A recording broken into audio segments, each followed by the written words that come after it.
Oke, sekali lagi deh. Bismillahirrahmanirrahim. Assalamualaikum warahmatullahi wabarakatuh. Waalaikumsalam warahmatullahi wabarakatuh. Oke, gimana kabarnya teman-teman semua? Pada sehat semua? Alhamdulillah. Alhamdulillah. Udah pada mandi semua? Belum, Pak. Seadanya, Pak. Siapa yang masih dipaketkan mandinya? Dari siang ke sore atau sore? Hana, Pak, Hana. Enggak. Oh, Hana. Mutia, Pak, Mutia. Adit, Pak. Supaya Jumatan, Pak. Oh, Oke. Ya, apapun paketnya mandi kalian, yang penting jangan lupa mandi ya hari ini ya. Ya, Pak. Pak. Apalagi laki-laki dia mau Jumatan nih hari ini. Oke, untuk mempersingkat waktu sambil kita nunggu teman-teman yang lain juga, kali ini Bapak akan menjelaskan dan men-sharekan mengenai pengenalan dulu ya. Pengenalan dulu, tadi yang pertemuan minggu sebelumnya, dan kemarin kita tidak ada pertemuan, dan kali ini kita akan menjelaskan mengenai apa sih itu mata kuliah keuangan bisnis. Terus sebentar. Oke, sudah dilihat di layar teman-teman semua? Nah, ini apa sih itu keuangan bisnis, dan nanti skema penilaiannya seperti apa, dan nanti kita akan ngebahas selama satu semester itu apa aja yang dibahas. Nah, kali ini kita akan bahas satu-satu ya. Oke, perkenalkan, nama saya Diki Johansa, ya, tak kenal maka tak sayang, tak sayang maka tak arup biasanya gitu. Oke, keuangan bisnis nanti kita lebih ke deskripsinya, lebih ke pembahasan kita dalam menyajikan pengetahuan tentang pengelolaan keuangan perusahaan, baik perorangan maupun organisasi, khususnya di bidang raising of fund, allocation of fund. Artinya raising of fund itu dalam kita penganggaran sebuah anggaran atau sebuah budget, atau allocation of fund. Jadi kita dari penganggaran, dari kita memunculkan sumber-sumber dana dari mana saja. Nah, salah satunya kita akan ngebahas dari keuangan bisnis ini. Keuangan bisnis ini lebih kita pembahasan lebih ke model-modelnya, ya, lebih ke model atau rumus-rumus yang ada di keuangan bisnis. Nah, nanti teman-teman harus mulai bisa merencanakan, terus controlling, nanti juga dalam mengulangi penyusunan laporan keuangan, menganalisis laporan keuangan secara praktis. Bedanya nanti keuangan bisnis dengan analisa laporan keuangan, kemarin ada teman-teman, Pak, boleh nggak dikontrak dua-duanya sekaligus? Itu beda. Karena apa? Kalau keuangan bisnis, kita lebih ke modelnya, lebih ke rumus-rumusnya. Tapi kalau analisa laporan keuangan, itu lebih nanti ke analisisnya. Jadi kalau keuangan bisnis lebih menghitungnya, memahami teorinya, dan memperhitungkannya. Nah, kalau ALK nanti ditambahkan level selanjutnya adalah analisis, menganalisa sebuah kondisi keuangan perusahaan. Nah, kalau keuangan bisnis kita hanya lebih ke perencanaan, pembahasan materi, terus lebih ke perhitungan. Oke. Dan nanti lebih menitik beratkan pada aktivitas peserta didik melalui pengerjaan tugas, presentasi, analisis kasus, baik personal maupun kelompok. Oke, ini bahan-bahan bacaan teman-teman ya. Nanti silakan ambil sumber sebanyak-banyaknya mengenai tentang keuangan bisnis gitu, atau manajemen keuangan. Kita masih satu rumpun.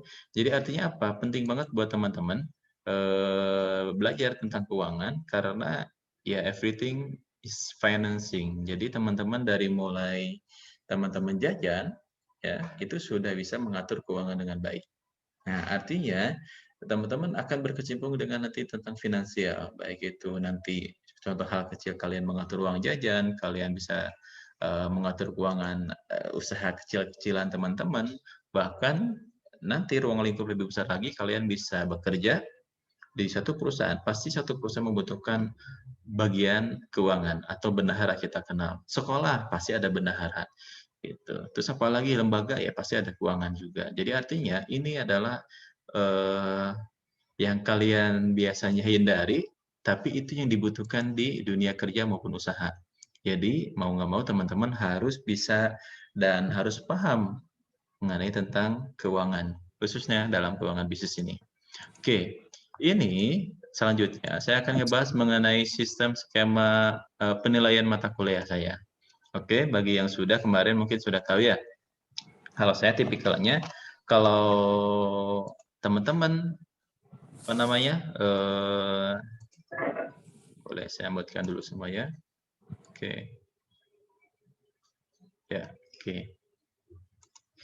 Ya, sistem skema penilaian saya, take it easy dan make it simple, teman-teman. Jadi kalau saya, teman-teman asalkan, jadi tugas dan absensi teman-teman itu bobotnya 30%. Yang mana 30% ini akan mendongkrak nilai kalian kalau nilai UTS atau UAS kalian kecil. Jadi ini sangat luar biasa nih pengaruhnya. Jadi tugas tolong kerjakan, kehadiran tolong absensi nanti berikut nanti UTS dan UAS-nya teman-teman ya. Kalau kalian paham materinya, kalian pasti akan dapatkan nilai yang bagus juga. Jadi kalau tugas dikerjakan, kehadiran dikerjakan, hadir, nanti isi presensinya atau absensinya, terus UTS dan UAS kalian bagus, ya saya dengan mudah akan memberikan nilai dengan A gitu. Artinya gitu, saya nggak akan mempersulit. Kalau teman-teman qualified dan serius, ya saya akan berikan nilai A. Oke, itu ya teman-teman ya. Ini saya mau nunjukin rencana pembelajaran semester. Ya, jadi nanti kita selama 1 semester mau membahas apa aja sih. Nah, oke. Nanti sebentar saya buka.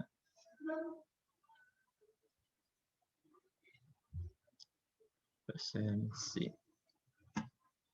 Word-nya sebentar ya.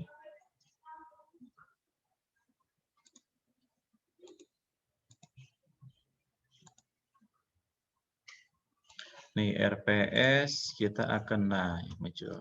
Sip. Oke. Nanti setiap dosen biasanya akan meng-sharekan RPS. RPS itu apa? RPS itu ada rencana pembelajaran selama 1 semester. Apa aja yang nanti yang akan dibahas, ya. Ini dan capaiannya apa aja yang pelajari adalah nanti teman-teman, nah nanti ini yang pertama, pengenalan RPS, protokol dan penilaian. Tadi saat ini kita akan melaksanakan ini, setelah ini kita nanti akan bahas tentang pengenalan tentang keuangan bisnis. Nanti kita akan belajar tentang neraca, terus laba rugi, terus nilai waktu uang, kondisi keuangan perusahaan, perhitungan modal kerja, dan yang lainnya. Ini nanti kita selama 1 semester ini kita akan bahas semuanya. Kalau nanti dirasa di satu pertemuan teman-teman agak kesulitan untuk memahami memahami materinya, yaitu nanti bisa di 2 kali pertemuankan. Dan nanti skemanya adalah kita akan membuat pembelajaran ini bisa melalui Zoom interaktif seperti ini, online, ataupun nanti saya akan membuat video pembelajaran seperti kita semester sebelumnya, ya. Nanti saya akan buat pembelajaran dan biasa endingnya kita iringi dengan tugas supaya saya ingin tahu teman-teman paham apa tidak atas materi yang saya sudah berikan. Oke, ini nanti kurang lebih, atau teman-teman nanti mau request, Pak, saya ingin belajar tentang materi ini. Nah, itu nanti teman-teman silakan ajukan. Oke, nanti teman-teman silakan ajukan, dan ini nanti kita, kalau keuangan bisnis ini kita akan notabene-nya lebih mengetahui, terus pemahaman materi, terus perhitungan, gitu. Jadi tidak sampai ke analisis hanya segelintir. Nanti pas ALK, analisa laporan keuangan, nah nanti baru mulainya di situ. Jadi lebih ke menghitung modal kerja, gitu, menganalisis tentang rasio keuangan dan yang lainnya. Oke, ini kurang lebih RPS selama 1 semester. Oke, itu kurang lebihnya. Untuk pertemuan pertama kita pengenalan dari situ. Sebelum masuk ke materi, ada yang ingin ditanyakan, teman-teman? Mengenai tadi sistem penilaian, atau ada yang request, Pak, saya ingin belajar mengenai perhitungan piutang, Pak. Gitu. Pak, nanti saya pengen belajar tentang perhitungan modal kerja. Modal kerja bahan ini di keuangan bisnis kita akan bahas tentang modal kerja. Gitu. Atau Pak, saya ingin uang jajan, ya uang jajan mintanya ke orang tua, ya, bukan ke saya. Oke. Oke, teman-teman, dari sistem penilaian tadi atau materi yang tadi RP saya sudah berikan, ada pertanyaan? Bapak mau nanya soal absensi. Oke. Itu tuh keseluruhan ada di LMS atau gimana? Nanti setiap materi yang saya upload setelah ini kan kita Zoom kita, nanti saya akan upload gitu. Saya akan upload di LMS. Nanti ketika setiap materi yang saya upload di situ sudah ada presensinya atau absensinya. Jadi teman-teman nanti silakan search nama teman-teman dan isi absensinya. Kalau hadir hadir, kalau misalkan sakit sakit, misalkan kayak gitu. Jadi nanti teman-teman diisi setiap pertemuan.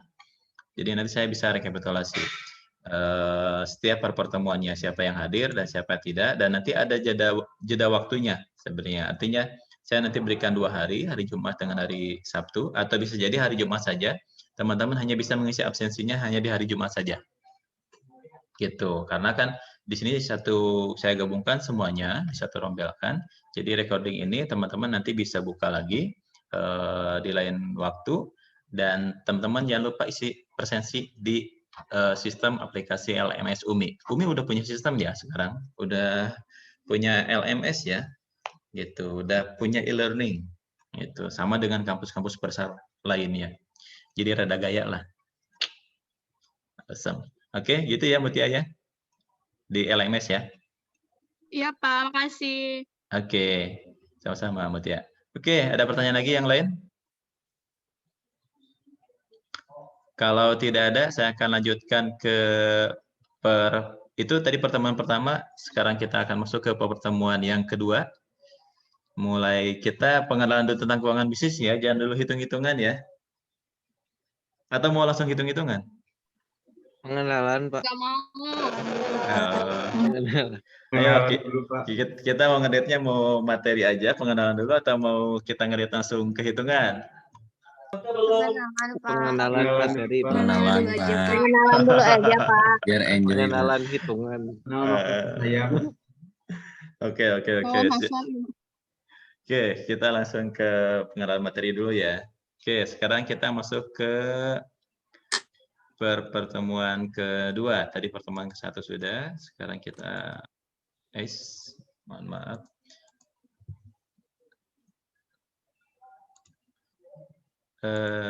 Yang ini. Oke.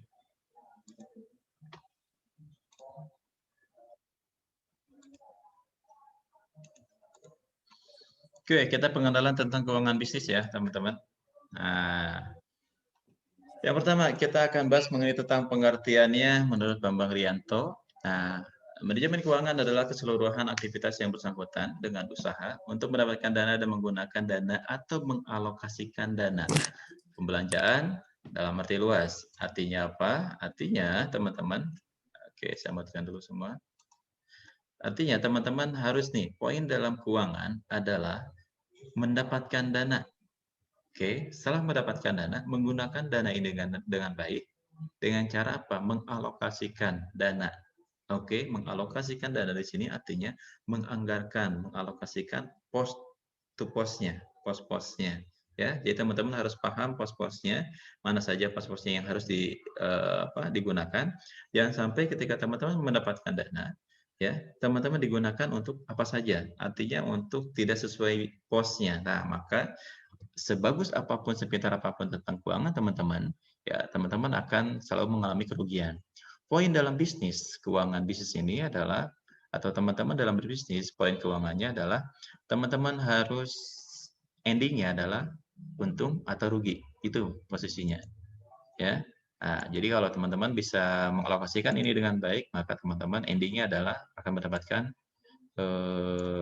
keuntungan. Itu yang pertama. Oke. Yang kedua, ini menurut Sued Hussein, ya. Jadi dia bicara manajemen keuangan adalah suatu kegiatan perencanaan, penganggaran, pemeriksaan, pengelolaan, pengendalian, pencarian, dan menyimpan dana yang dimiliki oleh organisasi atau perusahaan. Kalau udah ruang lingkup sebuah perusahaan, suatu instansi, itu harus ada yang namanya dari mulai perencanaan. Baik itu kecil maupun besar perusahaannya, teman-teman harus bisa merencanakan. Teman-teman, Pak, saya mau lagi belajar bisnis, saya harus bisa merencanakan keuangan nggak? Ya, perlu, sangat. Kalian modal misalkan 500.000, kalian harus bisa merencanakan dengan baik. Nah, ketika kalian sudah direncanakan 500.000 ini, untuk apa 500.000 ini? Nah, itulah mulai penganggaran. anggaran buat beli bahan baku, buat packing, buat marketing, buat sampai akomodasi dan yang lain. Nah, itu namanya penganggaran. Setelah itu kalian periksa, terus kalau kelola dengan baik. Oke, boleh di-mute dulu teman-teman semua. Oke. Pengelolaan atau pengendalian dengan baik, pencarian dan penyimpanan dana, ketika teman-teman harus bisa mengelola dengan baik, controlling harus kuat, dan teman-teman ketika itu kurang, ya sudah, kalian cari investor atau cari dana pihak ketiga untuk menambahkan modal teman-teman. Sekaligus teman-teman harus bisa menyimpan dana ini dengan baik. Ya, itu menurut Syed Hussein. Oke. Nah, sekarang fungsi dari keuangan bisnis itu sendiri, yang pertama adalah perencanaan keuangan. Ya, tadi harus teman-teman bisa merencanakan pemasukan dan pengeluaran dengan baik. Oke, kegiatan-kegiatannya itu. Halo, ini ada yang siapa? Ope. Tolong di-mute dulu ya. Mutia, matiin. Apa Wendy? Nggak juga. Oke, teman-teman silakan yang sudah join boleh di-mute dulu ya semua. Oke. Lanjut, teman-teman harus bisa merencanakan keuangan, penganggaran keuangan. Oke. Tadi menganggarkan keuangan, tindak lanjut dari perencanaan keuangan dengan membuat detail pengeluaran dan pemasukan dengan baik. Terus teman-teman harus bisa mengelola keuangan dengan baik.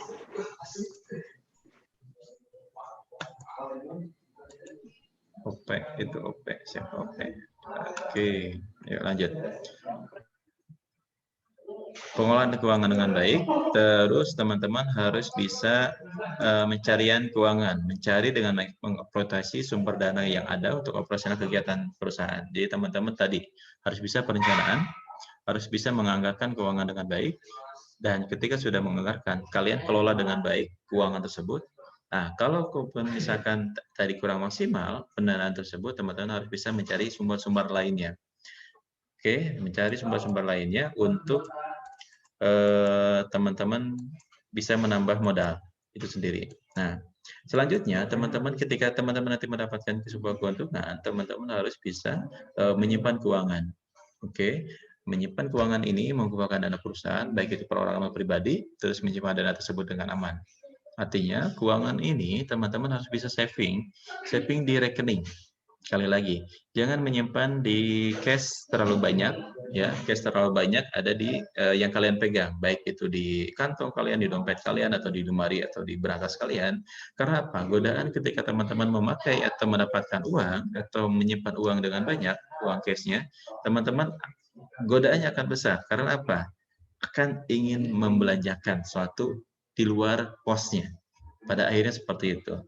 Kalian harus bisa menyimpan dengan baik. Kalau kalian mengambil uang untuk misalkan pembelian konsumtif, untuk belanja ini, belanja itu, belanja apa sesuai kebutuhan kalian yang bukan untuk modal kerja, ya, maka kalian akan pada akhirnya akan mengganggu cash flow keuangan kalian.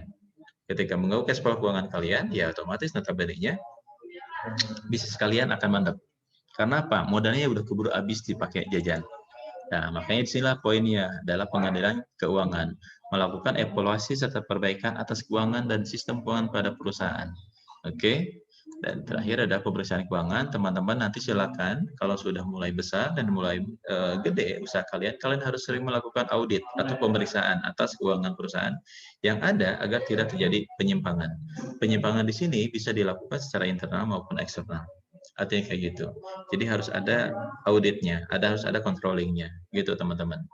Oke, makanya kemarin ada pertanyaan, Pak, gimana kalau bisnis kita jarang melakukan audit atau melakukan pemeriksaan? Ya itu risikonya nanti teman-teman sudah bangun sedemikian rupa sebagus mungkin, tak-taunya gitu, tak-taunya malah habis uangnya. Gitu. Oke, kita lanjut ke materi selanjutnya mengenai tugas pokok keuangan bisnis. Nih, poin dalam keuangan bisnis adalah pertama adalah mendapatkan dana perusahaan atau kebijakan pendanaan. Artinya itu sumber pokoknya dulu. How to get the money, how to get the funding. Jadi bagaimana teman-teman mendapatkan dana yang mana nanti teman-teman menggunakan dana perusahaan untuk kebijakan investasi. Artinya nanti ketika teman-teman sudah mempunyai dana, teman-teman mengalokasikan tadi, menyalurkannya kemana ke kreditnya. Oke, yang ketiga membagi keuntungan atau laba perusahaan dengan kebijakan dividen. Artinya ini apa? Kebijakan dividen ini adalah pembagian bagi hasil. Kalau kita kenal dengan bagi hasil ya teman-teman. Ketika teman-teman ada modal nih, kamu usaha, kamu menggunakan dana modal itu dari misalkan duit orang tua, walaupun itu orang tua, tetap teman-teman harus memberikan bagi hasilnya. Itu belajar dari awal. Jadi investor, seolah-olah orang tua investor kita yang memodali kita, dan di mana nanti kita mendapatkan keuntungan, kita harus berbagi keuntungan dengan orang tua kita. Nanti kayak gitu. Itu belajar. Ketika kita nanti sudah mulai besar dan sudah mulai besar usaha kita, nah nanti sudah ruang lingkup, sudah perusahaan perseroan terbatas, artinya sudah perusahaan sudah go public, udah bentuk PT dan yang lain, ada investor yang benar-benar investor, kita sudah terbiasa belajar untuk profit sharing atau bagi hasil. Ya, poinnya adalah tadi how to get the funding, how to use the funding, and how to share the funding. Bagaimana kita mendapatkan dana, bagaimana kita menggunakan dana tersebut, dan terakhir bagaimana kita untuk berbagi keuntungannya. Oke. Nah, tadi menurut Bang Rianto, memperoleh dana atau obtaining of fund atau fungsi pendanaan tadi, bagaimana how to use mengalokasikan dana itu, nanti dalam bentuk apa, nanti kita step selanjutnya kita akan belajar tentang neraca. Neraca bagaimana nanti sumber dana kita dapatkan dan nanti posnya kemana. Nah, nanti kita akan bahas di bagian neraca. Ada nanti kita kenal dengan aktiva dan pasiva. Apa itu aktiva dan pasiva? Coming soon ya. Setelah ini kita akan belajar tentang neraca. Artinya neraca ini menggambarkan keadaan keuangan secara keseluruhan perusahaan. Jadi kalau teman-teman ingin tahu kondisi keuangan perusahaan seseorang atau perusahaan, cukup lihat saja dari laporan keuangannya yang dilihat, yang dimunculkan dalam bentuk neraca dan laba rugi. Oke. Ini teman-teman fungsi dari keuangan bisnis.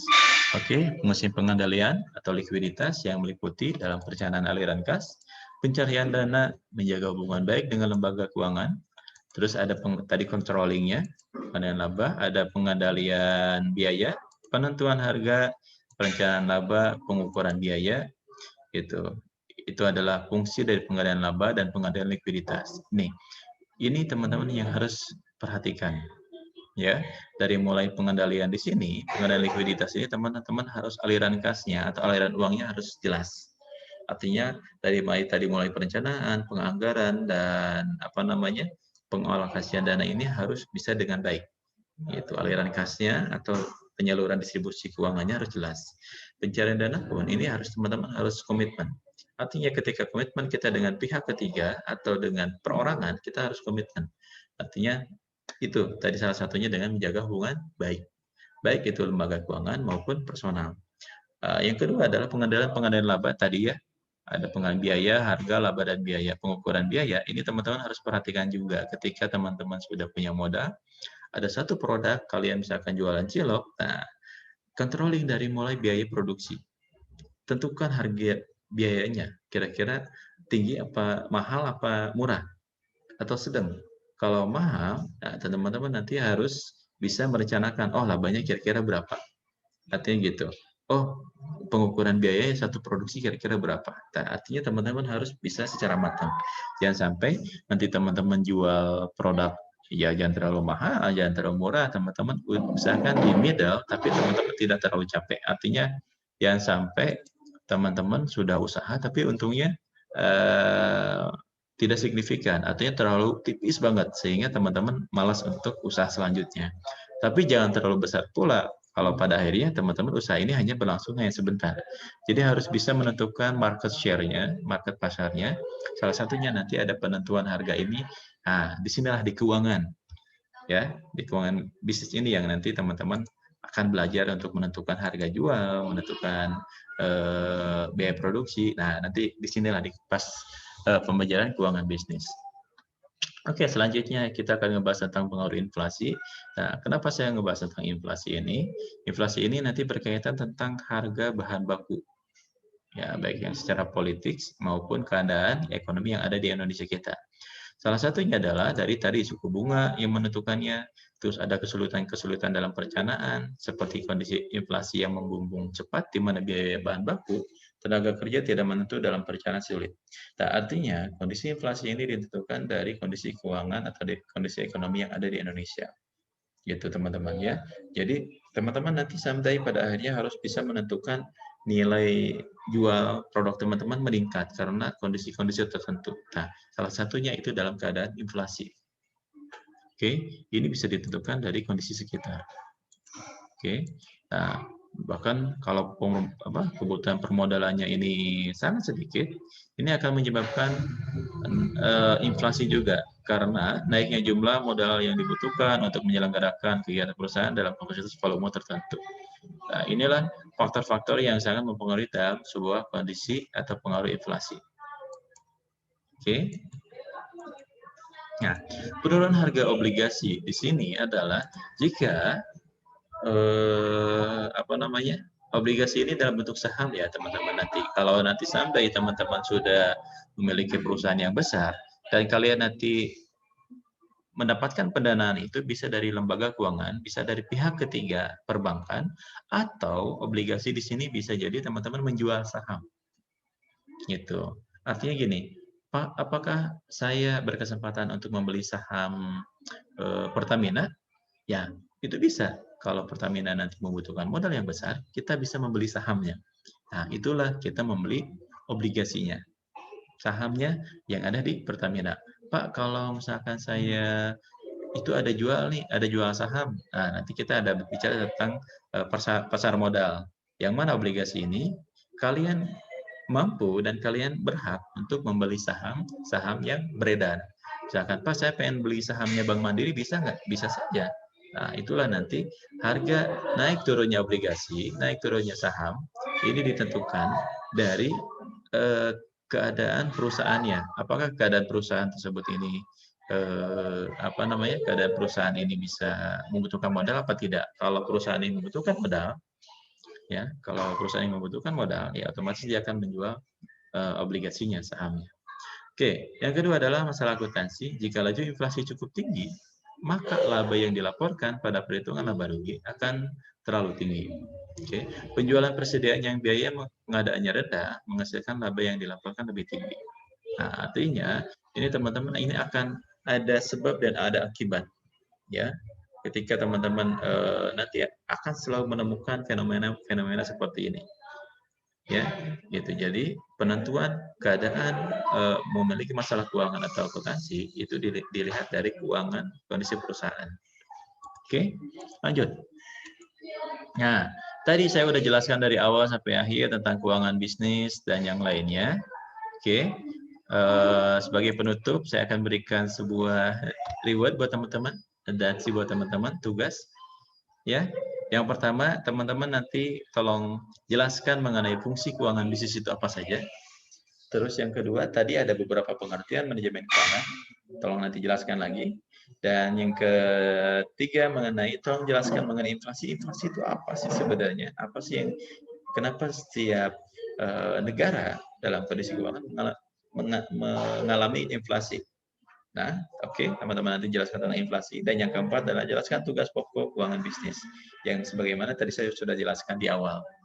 Oke, itu saja tugasnya. Teman-teman nanti tolong kerjakan dan dikerjakan nanti dalam bentuk Word.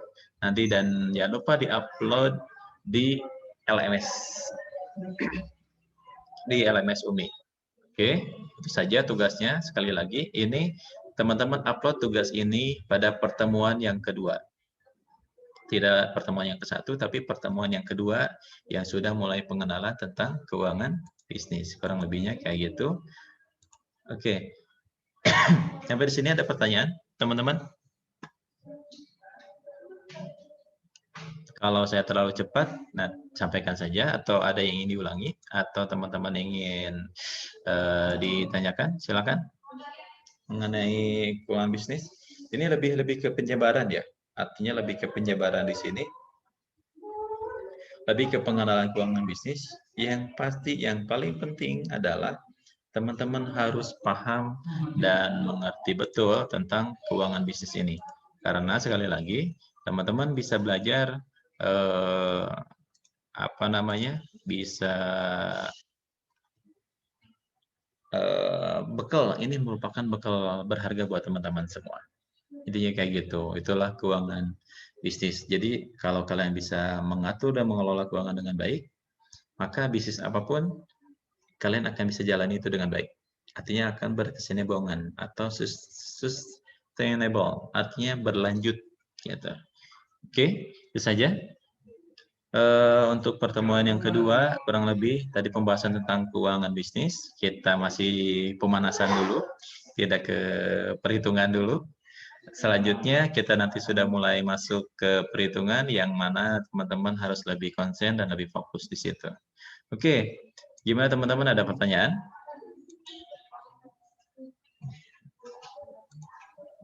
Cukup, Pak. Jelas. Cukup jelas nih. Benar. Tadi tugasnya udah tahu ya? Ada 4 poin tadi ya? Pak. Oke. Tugasnya tadi sudah saya share-kan dan teman-teman nanti setelah ini silakan jawab dan silakan upload ya nanti tugasnya. Oke, terakhir kalau tidak ada pertanyaan, saya akan cukupkan. Pak, mau nanya Pak, Yuk. apa aja sih komponen yang sebaiknya ada dalam catatan keuangan biar pencatatannya dengan baik? Oke. Itu kalau masuk ke pencatatan, teman-teman sudah belajar akuntansi kan ya? Udah. Oke. Kalau teman-teman sudah belajar akuntansi dasar dengan Ibu Nur, kalau nggak salah ya. Kalau sudah belajar, kalau bicara tentang pencatatan, itu nanti bisa teman-teman membuat itu dalam bentuk jurnal. Atau nanti teman-teman bisa membuat laporan kas. Artinya laporan kas ini yang teman-teman suka lihat kan, suka bond, nota kayak gitu, penjualan apa saja gitu kan, terus pengeluaran apa saja. Nah, itu minimal harus kasih itu. Nanti kalau kita pengen tahu untung berapa dan rugi berapa, nah nanti kita akan belajar tentang laporan laba rugi. Nah, nanti kita ada bahas ya, ada satu sesi kita akan bahas tentang laporan laba rugi. Itu kita akan ketahui kita untung apa tidak. Itu bisa dalam periode 1 bulan ataupun 1 tahun. Oke. Kalau teman-teman sering lihat di media sosial, ada beberapa aplikasi itu ada namanya ada buku kas. Nah, itu sebenarnya kenapa kok buku kas menjadi sebuah aplikasi untuk membantu keuangan? Ya, tadi siapa namanya? Ini Muhammad ya. Gitu. Sidik Pak. Sidik. Jadi kan suka ada tuh iklan-iklan tuh, baik itu di medsos kita tuh. Ada buku kas, ada catatan kas gitu. Itu untuk apa? Untuk merapihkan pos-posnya. Seenggaknya catatan-catatannya supaya tidak terlupa. Gitu. Jadi kadang-kadang kita banyak aplikasi yang sangat memudahkan untuk kita sekarang. Kalau dulu kan kita serba manual ya. Ada bond, buku kredit nih. Nah, buku kredit itu kan kita sering mencatat. Nah, kalau sekarang udah digital, teman-teman sudah ditemukan dengan dunia digital, itu sangat memudahkan kalian. Jadi yang pertama kali adalah teman-teman harus bisa mencatat. Tadi kan catatannya adalah teman-teman harus bisa membuat laporan arus kas. Artinya pemasukannya apa saja, ya, atau pendapatan apa saja, pengeluarannya pun apa saja. Itu aja titik poin yang dasarnya. Ya, jadi harus ditentukan dulu, penjualan, sekali lagi, kita menjual barang, jadi gini, poinnya adalah, sekali lagi, kita harus mengatur pemasukan dan pengeluaran. Yang kedua, harus stock of name ya, stok barangnya harus harus sering dicek. Artinya jangan sampai kita sudah dapat untung yang besar, tak taunya stok barang kita habis. Jadi jangan dulu senang. Nih buat teman-teman yang sambil berbisnis hari ini, kalau kalian jangan dulu senang ketika teman-teman jualan, misalkan contoh di warung, laci kalian banyak uangnya. Jangan dulu senang. Itu lihat dulu barang-barangnya sudah habis apa belum. Itu ya gitu. Ketika di laci kita sudah habis nggak ada uang, kita lihat sekitarnya, stok barang kita nambah apa tidak. Oke. Oh, laci kita habis nih nggak ada uang. Oh, stok barang kita nambah. Oh, berarti itu masih keadaan bagus. Flow-nya, itu simpelnya. Tapi kalau misalkan, stok barang kita udah habis, tapi uang nggak ada, nah itu yang bermasalah. Kemana uangnya? kemana posnya. Nah, itu yang kita sering, fenomena ini yang sering kita temukan di keseharian kita. Itu kayak gitu. Berarti itu ada yang something problem di situ. Pak, gimana kita membedakan antara keuangan yang ada di bisnis kita dengan keuangan pribadi? Nah, makanya teman-teman harus bisa dan rajin membuat laporan arus kas. Teman-teman nanti bisa ditentukan, oh, penjualan hari ini sudah habis dapat berapa? Contoh penjualan hari ini kita dapat 1 juta. Apakah 1 juta itu laba? Belum tentu. Itu harus dipisahkan dulu dengan modalnya. Oh, keuntungan kita ternyata dari 1 juta, keuntungan kita hanya contoh cuma 200.000. Nah, yang dipakai oleh kita si 200.000-nya. Oke, jangan yang 800.000-nya. Yang 200.000 itu yang kita untungnya, kita bisa gunakan untuk keseharian kita. Tapi jangan dimaksimalkan juga 200.000-nya. Artinya, sisakan itu untuk ditambahkan menjadi modal. Artinya dari 200.000 kita gunakan 50.000-nya, sisanya masukin ke modal, supaya nanti apa? Kita belanjakan lagi, stok barang kita banyak lagi. Artinya kayak gitu. Ya, jadi harus bisa menahan diri untuk membeli sesuatu hal-hal yang di luar kosnya. Intinya kayak gitu, harus bisa menahan diri. Kalau tidak bisa menahan diri, pada akhirnya kita mengambil modal kita untuk kita gunakan hal yang konsumtif atau dibelikan sesuatu yang kita kebutuhan kita, otomatis mengganggu modal kita. Gitu. Mengganggu modal kita, pada akhirnya ya cash flow kalian keganggu. Modal habis, duit habis, mau usaha nggak ada duit lagi. Wegah deh, malas, udah deh. Nggak mau usaha lagi. Nah, biasanya godaannya gitu. Jadi kita harus, itu tadi yang sudah saya jelaskan, controllingnya yang harus kuat. Oke, supaya kita tahu stoknya. Tadi yang nanya tuh harus bisa membuat arus kasnya. Dan sekarang sudah ada sistem yang memudahkan itu. Oke, ada lagi pertanyaan? Pak mau bertanya. Ya, boleh. Siapa? Rahmat. Pak Ujan. Oh, Pak Ujan. Oke, Pak Ujan. Ini Pak, kan kalau apa sih Pak masalah yang sering kita hadapi ketika mempunyai perusahaan, terus apa solusinya gitu Pak? Masalah yang kita hadapi ketika kita kita Mempunyai perusahaan. Oke. Sekarang ini, teman-teman beruntung masuk ke administrasi bisnis karena tidak selain dalam manajerialnya, strateginya, teman-teman nanti lebih ke administratif pun akan dipelajari semua. Jadi harus seimbang semuanya. Ingat, teman-teman sudah belajar SDM, teman-teman sudah belajar marketing, teman-teman sudah belajar tentang strategi, dan teman-teman sekarang sudah lagi belajar tentang keuangan. Yang paling vital adalah satu, keuangan. Kalau kalian nggak punya keuangan, kalian mau usaha apa? Pak, saya punya perusahaan. Apa yang harus saya mitigasi atau apa yang harus kita perhatikan? Yang diperhatikan adalah dari financing-nya, keuangannya. Kalau keuangan kalian keluarkan dengan baik, artinya kalau kalian mengeluarkan artinya kalau kalian gunakan keuangan ini dengan bijak atau kelola dengan baik keuangan tersebut, kalian akan continue sustainable, artinya kontinuitasnya akan terus. Ya, kontinuitasnya akan terus. Jadi kontinuitas itu jadi keberlangsungan perusahaan itu akan lama. Kalau kalian bisa mengatur atau mengelola keuangan itu dengan baik.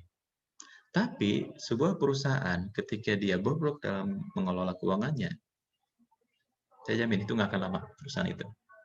Sebagus apapun perusahaan itu, sebesar apapun itu, tapi kalau keuangannya itu bobrok dan tidak bisa digunakan pengelolaan dan kontrolnya dengan baik, auditnya tidak dijalankan, itu labanya entah kemana, hanya ada angka saja dan tidak ada physically. Nah, itu yang repot teman-teman.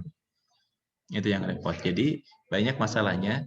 Salah satu yang menentukan lama atau berlanjut atau tidaknya sebuah perusahaan, salah satunya ditentukan dari keuangan. Itu. Tadi sumber-sumbernya yang harus diperhatikan itu, yang harus diperhatikan ya, dari mulai perencanaan, terus dari menempatkan dana, terus dari pengelolaannya. Setelah pengelolaan dengan baik, nanti controllingnya sampai ke pemeriksaannya. Makanya keuangan sangat vital dalam sebuah perusahaan. Itu jawabannya. Oke, ada lagi pertanyaan? Izin bertanya Pak. Ya. Ini perihal investasi apa ya? Oke. Kan investasi itu ada yang ke dinar, ada yang ke trading, ada juga yang ke investasi saham. Itu bagusnya Pak yang mana Pak? Antara dinar, saham atau trading? Wah, mantap nih pertanyaannya. Dinar, saham, dan trading. Itu semuanya perdagangan semua ya. Dinar itu adalah sebuah kesepakatan, sebuah komunitas untuk menggunakan mata uang tersebut. Kayak tadi dinar. Tapi bukan dinar candy ya, beda lagi ya. Ini dinar mata uang ya. Gitu. Kalau dinar mata uang ini jadi sebuah kesepakatan kayak tadi ada masalah itu di daerah, saya lupa daerah Depok apa Bekasi ya, itu tuh Rahmat ya. Saya lupa yang sempat ditangkap oleh polisi itu karena dia menyaingi dari kurs rupiahnya. Nah, itu yang sebenarnya yang bermasalahnya itu. Bukan bermasalah sebenarnya, tapi kekhawatiran mengganggu kelangsungannya yang mata uang kita yang ada di rupiah. Gitu. Oke. Di Depok Pak. Oh Depok, ya, betul Depok ya kurang lebih. Nah, jadi gini, kalau mana yang lebih tepat dinar, apa tadi trading atau saham? Yang pertama gini, kalau dinar itu bisa nggak Pak bagus apa enggak? Nah itu sekali lagi kalau kita meyakini dan sering menggunakan mata uang tersebut, dinar tersebut, itu bisa akan menjadi feedback buat bisnis kamu gitu. Tapi kalau itu kan hanya satu komunitas saja. Jadi yang bisa digunakan cash flow-nya, perputaran uangnya hanya di satu komunitas saja, hanya dinar saja. Kecuali mata uang kita berubah menjadi mata uang dinar. Makanya itu bisa digunakan oleh seluruh Indonesia. Bukan satu komunitas saja. Gitu. Kalau mau bisnis lebih cepat gimana Pak? Ya sudah, kita gunakan mata uang rupiah. Karena kita tinggal di Indonesia. Kalau kita ingin uang lingkupnya lebih go internasional, ya sudah, kita sudah sering menggunakan mata uang dolar karena diakui dan diterima oleh semua negara. Artinya kayak gitu. Jadi teman-teman nanti lihat kondisinya, teman-teman bisnisnya, ruang lingkupnya itu ruang lingkup mana saja. Oke, kalau ingin ruang lingkupnya Indonesia ya sudah gunakan rupiah. Itu yang pertama. Yang kedua, trading dari forex atau dari saham, apakah itu boleh apa enggak? Ya, itu sah-sah saja. Bagi teman-teman tergantung kecintaannya. Kalau kecintaannya teman-teman bermain di saham, ya pakailah forex itu tadi. Jual beli saham. Tapi kan itu harus butuh monitoring yang sangat kuat. Artinya gitu. Makanya sekarang ada beberapa aplikasi, dia kalau disebutnya itu pialang otomatis ya. Pialang itu adalah yang sering mengatur atau memonitor saham perusahaan A, B, C, D. Nah, itu ada bagian khusus. Kita hanya melakukan beli atau jual. Itu saja kalau sebagai investor. Gitu. Nah, resikonya adalah kita bermain saham, ya, kita harus lihat dan bisa memprediksi perusahaan ini bagus apa tidak ke depannya. Ini kayak gitu. Makanya butuh monitoring yang sangat intens ya kalau bermain saham. Beda dengan retail. Kalau retail itu kita jual bakso, kita untung langsung. Oke. Kita jual bakso misalkan berapa 15.000. Modalnya misalkan 10.000. Kita untung 5.000. Itu kita udah langsung. Itu retail. Dapat untungnya. Tapi kalau saham, kita tidak bisa jual saham, hari ini kita sudah mendapatkan untung.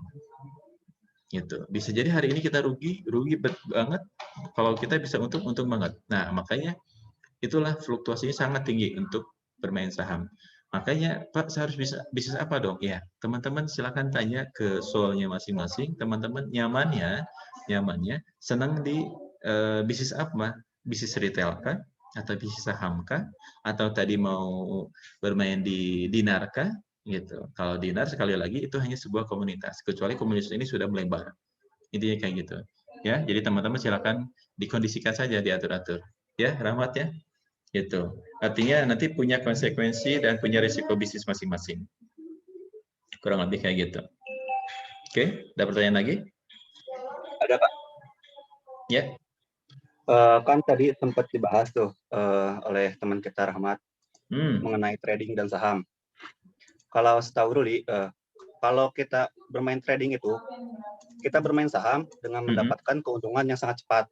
Ya. Sedangkan kalau saham itu, kita menanamkan modal ataupun kita bersaham di situ untuk jangka waktu yang sangat panjang.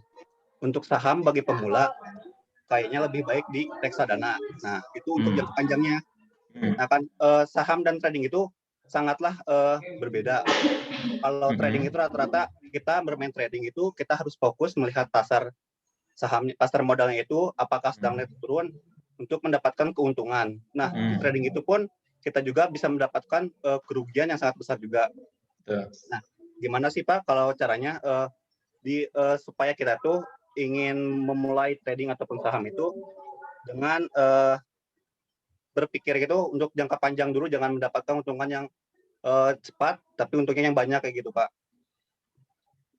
Oke, ini tadi trading dengan saham itu tadi betul pembahasannya kurang lebih kayak gitu. Jadi gini, kalau kita bermain di trading maupun di saham, kita tidak bisa dengan apa ya? Tadi sekali lagi tergantung sektornya. Kalau bermain di saham, di trading, kita tidak bisa mendapatkan keuntungan bisa cepat atau lambat itu ditentukan dengan kondisi pasar.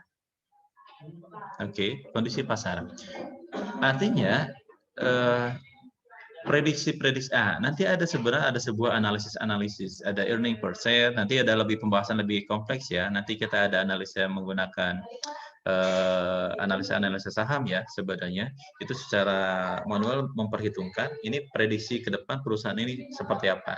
Tapi kalau mau kita ingin menentukan sebuah gini trading atau kita nanti mau bermain saham, teman-teman harus tahu dulu perusahaannya. Gitu. Ya, kalau kita mau bermain trading, kita harus tentukan kan nanti pada akhirnya kita membeli sahamnya perusahaan apa. Jangan sampai kita menentukan atau membeli saham kita dengan perusahaan yang notabene-nya tidak akan berlangsungnya nggak akan lama. Artinya gitu, wah ini saham murah, gitu. Coba kita beli saja, siapa tahu nanti sahamnya naik. Nah, itu kan kita beli kucing dalam karung. Makanya hal-hal ini yang untuk pembelian trading atau saham ini kita secara agama itu kurang secara agama kita itu kurang baik dan itu tidak tidak membolehkan. Kenapa? Karena ini kita membeli barang yang nggak pasti wujudnya. Itu saham itu, trading itu. Karena ini bisa memberikan keuntungan yang sangat besar secara serentak atau bisa ruginya rugi banget. Bahkan bisa nggak punya apa-apa. Artinya kayak gitu. Jadi itu belum bisa kita prediksi.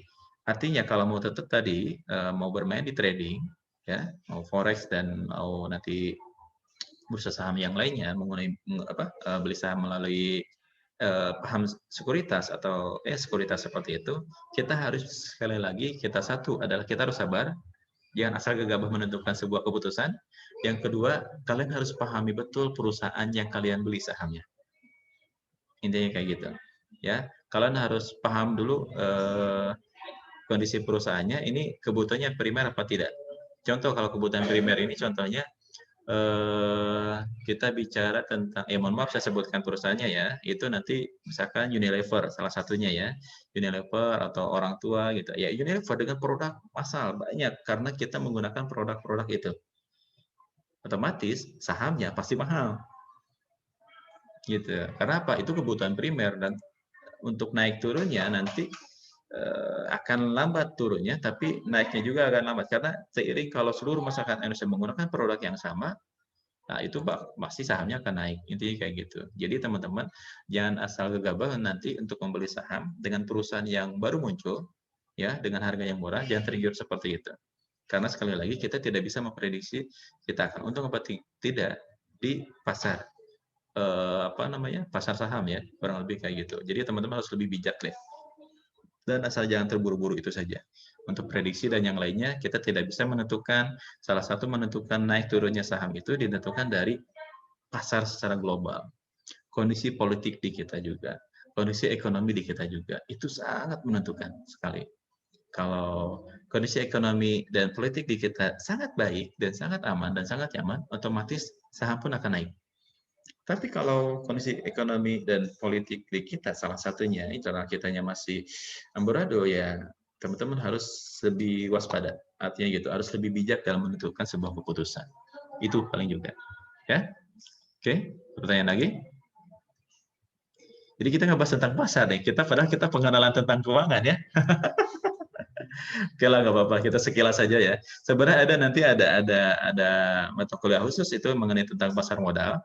Ya, nanti kita akan bahas tentang pasar modal di situ. Nanti ada lebih ke analisa tentang saham di dalamnya, gitu. Lebih detail lagi dengan berbagai macam analisisnya. Bagaimana untuk menghitung EPS-nya, earning per share-nya seperti apa, terus nanti kita kebijakan dividennya seperti apa, terus kebijakan obligasi itu seperti apa. Sebenarnya ada nanti di pasar modal, itu dibahas secara detail. Oke, kalau keuangan bisnis ini kita lebih hanya pemanasan dulu ya, artinya lebih yang kita temui sehari-hari, ditambah lagi nanti banyak model-model dan rumus-rumus yang berkaitan tentang bisnis kita, kurang lebih kayak gitu. Ya, nanti ada momen khusus ya, nanti kalau untuk lebih kita bahas tuntas, nanti ada lebih seru lagi lah pokoknya kalau tentang saham ya. Oke, itu saja. Ada lagi pertanyaan lagi dari teman-teman?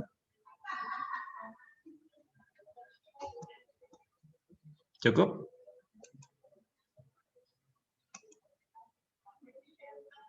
Wah, ini tandanya diam, tandanya ngerti atau tandanya bingung? Oke, kalau itu dirasa cukup, saya akan cukupkan untuk pertemuan kali ini. Dan jangan lupa tugasnya, dan nanti seperti biasa, nanti video ini saya akan upload di LMS maupun di YouTube. Oke, dan ini teman-teman nanti bisa yang hadir, silakan kasih tahu teman-teman yang tidak hadir untuk melihat cuplikan atau video-video pembelajaran ini. Oke, itu saja teman-teman. Terima kasih atas waktunya. Nanti kita akan ketemu minggu depan, next week. Apakah nanti kita bisa interaktif seperti ini lagi melalui Zoom, atau nanti saya akan buatkan video pembelajaran yang seperti biasa saya akan upload di YouTube dan materi pembelajaran di LMS. Oke, itu saja. Terima kasih sekali lagi atas kesempatannya. Saya cukupkan. Wabillahi taufiq wal hidayah. Assalamualaikum warahmatullahi wabarakatuh.